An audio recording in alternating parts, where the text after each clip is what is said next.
আজকে পৃথিবীর সমস্ত মুসলমান 200 কোটি মুসলমান, 57টা মুসলমানের দেশ, আমরা যদি ঐক্যবদ্ধ থাকতে পারতাম ইতিহাস নতুনভাবে লেখা হতো।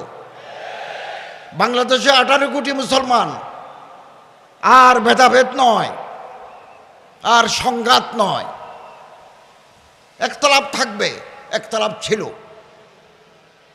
কিন্তু ইত্তেফাক মাল ইখতিলাফ, একতলাপ নিয়েই আমরা ইত্তেফাক হব, মতবিরোধ নিয়েই আমরা ঐক্যবদ্ধ হব। বাংলাদেশের আলেম ওলামা, বিভিন্ন তরিকার বিভিন্ন ধারার আলেম ওলামা, পীর মাশায়েখ, জোয়ামা, নকাবা, ওরাফা, আমরা যদি ঐক্যবদ্ধ থাকতে পারি, এক চিন্তার অনুবর্তী হয়ে যদি আমরা কাজ করতে পারি, আগামীকাল যে সূর্য উঠবে সেই সূর্য হবে নতুন সূর্য। এবং আমি নয়া দিগন্তে 2019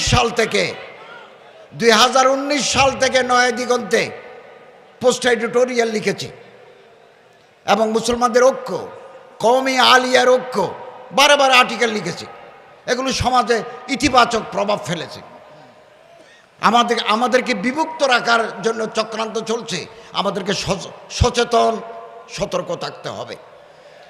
এবং ইনশাআল্লাহ আজিজ, কেবল ভোটের ঐক্য নয়, হোক না ভোট কেন্দ্রিক ঐক্য হোক, এমনি আমরা যদি একটু কাছাকাছি আসতে পারি, একে অপরের ঘরে যেতে পারি, একে অপরের সাথে বসতে পারি, এটাও সমাজে ইতিবাচক প্রভাব ফেলবে। আমি আশাবাদী আমরা এই দেশে কোরআনের আদর্শে একটা সমাজ এবং রাষ্ট্র ব্যবস্থা দেখে যাব ইনশাআল্লাহ, ইনশাআল্লাহ। এবং আলেম যারা, কোরআনের উপরে যাদের পাণ্ডিত্য আছে, পারঙ্গমতা আছে, তারা রাষ্ট্র চালালে আমার এই দেশ, ব্যক্তি, পরিবার, সমাজ সোনার সমাজে পরিণত হবে। আমরা যদি সরকার পরিচালনায় দিনদার, পরহেজগার আলেম ওলামাদেরকে সম্পৃক্ত করতে পারি রাষ্ট্র পরিচালনায়, তাহলে দুর্নীতি, স্বজনপ্রীতি, লুটের মানসিকতা, অব্যবস্থাপনা বিদায় নেবে ইনশাআল্লাহ। অতএব আসুন ফেসবুকে, টুইটারে, ব্যক্তিগত পর্যায়ে আমরা গুতাগুতি না করে পরস্পরকে সম্মান করতে শিখি। এবং আমি আপনাকে সম্মান না করলে আমি আপনার কাছ থেকে সম্মান আশা করতে পারি না। আসুন আমরা মনকে বড় করি, দৃষ্টিভঙ্গিকে প্রসারিত করি। যাদের মন ছোট তাদের মাধ্যমে বড় কাজ হয় না। We have no room in our heart to accommodate others. অন্যদেরকে আমরা গ্রহণ করতে পারি না। আমি আমার দলের লোক ছাড়া, আমি আমার তরিকার লোক ছাড়া অন্যদেরকে আমি অ্যাকোমোডেট করতে পারি না। এই দৃষ্টিভঙ্গি আমাদের পাল্টাতে হবে। সবাইকে নিয়ে কাজ করার মানসিকতা আমাদের গ্রহণ করতে হবে। আল্লাহ তাআলা পবিত্র কোরআন শরীফে বলেছেন, ওয়াতাসিমু বিহাবলিল্লাহি জামিআন ওয়া লা তাফাররাকু। আল্লাহ তাআলা বলেন, তোমরা সম্মিলিতভাবে আল্লাহর রজ্জু হাবলুল্লাহ কোরআনুল করিমকে ধরো, পরস্পর বিচ্ছিন্ন হয়েও না। দুনিয়ার সমস্ত মুসলমান এক এবং অভিন্ন। একেবারে রাবাত থেকে জাকার্তা, দুনিয়ার যারা কলেমাগো, যারা কোরআনুল করিমের ছায়ায় বড় হয়েছে, তারা এক। হতে পারে ভাষার ভিন্ন, হতে পারে রঙের ভিন্ন, হতে পারে সাইজের ভিন্ন, কিন্তু আমরা প্রত্যেকেই কোরআনকে মহাব্বত করি। এবং নানা দেশে নানা মজহাব, নানা দেশে নানা তরিকা। আপনি এক পীর সাহেবের তরিকায়, আমি আরেক পীর সাহেবের তরিকা। আপনি এক মাদ্রাসার ফারেক, আমি আরেক মাদ্রাসার ফারেক। আপনি এক দলের সাথে যুক্ত, আমি আরেক দলের সাথে যুক্ত, কিন্তু কোরআনের ছায়া তলে আমরা সবাই এক এবং অভিন্ন। মুসলমানদেরকে বিভিন্ন দলে ভাগ করার জন্য চক্রান্ত চলছে। আমাদের এই ষড়যন্ত্র চক্রান্ত সম্পর্কে সজাগ থাকতে হবে। যে কোনো মূল্যে আমাদের ওয়াহাদাতে উম্মত, ঐক্যে উম্মতের ঐক্য ধরে রাখতে হবে। সম্মানিত হাজরিন, আমাদের সাবেক এমপি মোহতরম শাহজাহান চৌধুরী সাহেব অনেক কথা বলেছেন। ইসলামিক সমাজ কল্যাণ পরিষদের যে জায়গার কথা বলেছেন, ৯৯ বছরের জন্য আপনারা লিস্ট চাচ্ছেন, আপনারা আবেদন করেন। ধর্ম মন্ত্রণালয়ের উপদেষ্টা হিসেবে আমার যা যা করা দরকার আমি ১০০ এর জন্য কাজ করব। দ্বিতীয়, আমার মন্ত্রণালয়ের অধীনে ইসলামিক ফাউন্ডেশন, ওয়াকফ প্রশাসন, এরপরে মসজিদ ভিত্তিক গণশিক্ষা, ইমাম মুয়াজ্জিন কল্যাণ পরিষদ, হিন্দু কল্যাণ ট্রাস্ট, বৌদ্ধ কল্যাণ ট্রাস্ট, খ্রিস্টান কল্যাণ ট্রাস্ট আছে।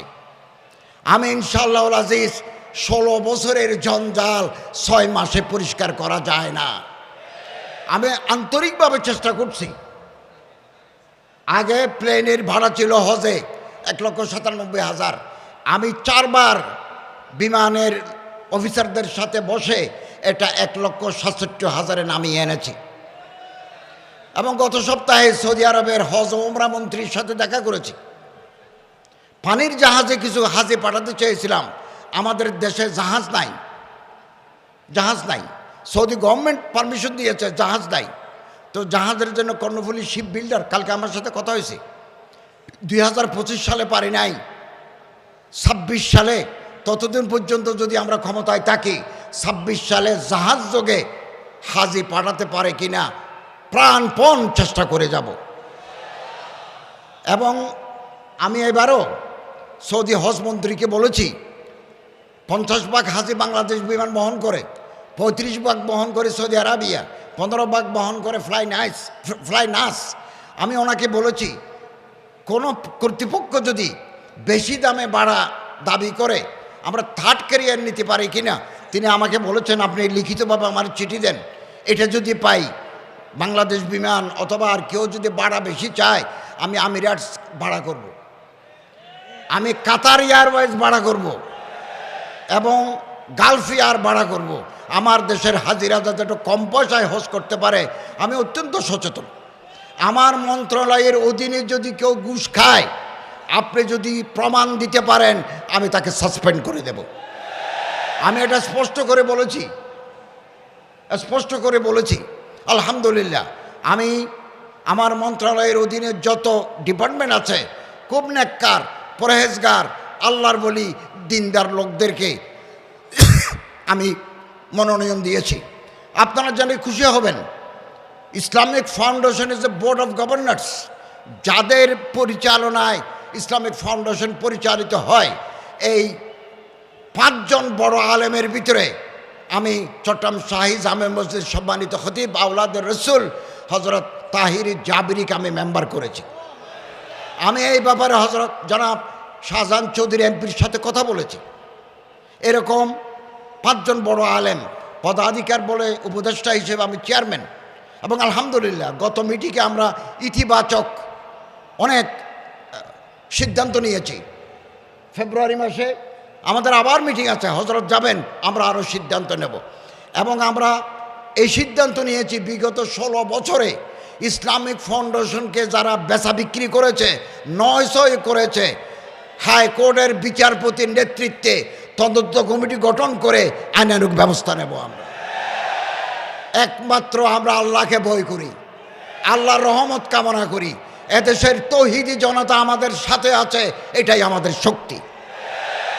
ইনশাআল্লাহ আজিজ পরামর্শ দেবেন, বুদ্ধি দিবেন। এবং ইসলামিক ফাউন্ডেশনের গভর্নর আন্দরকিল্লায় থাকেন, ওনার কাছে বলবেন, আমাদের কাছে চলে আসবে। এবং যাকে মহাপরিচালক করেছি তিনি একজন আলেম মুফতি, তিনি খুলনা নারী ও শিশু আদালত ট্রাইব্যুনাল নম্বর 3-এর বিচারক, জেলা জজ, দায়রা জজ, ওনাকে এনেছি।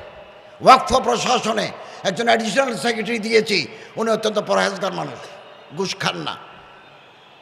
এই জঞ্জাল একদিনে করতে পারবো না, তবে জঞ্জাল পরিষ্কার করার কাজ শুরু করেছি।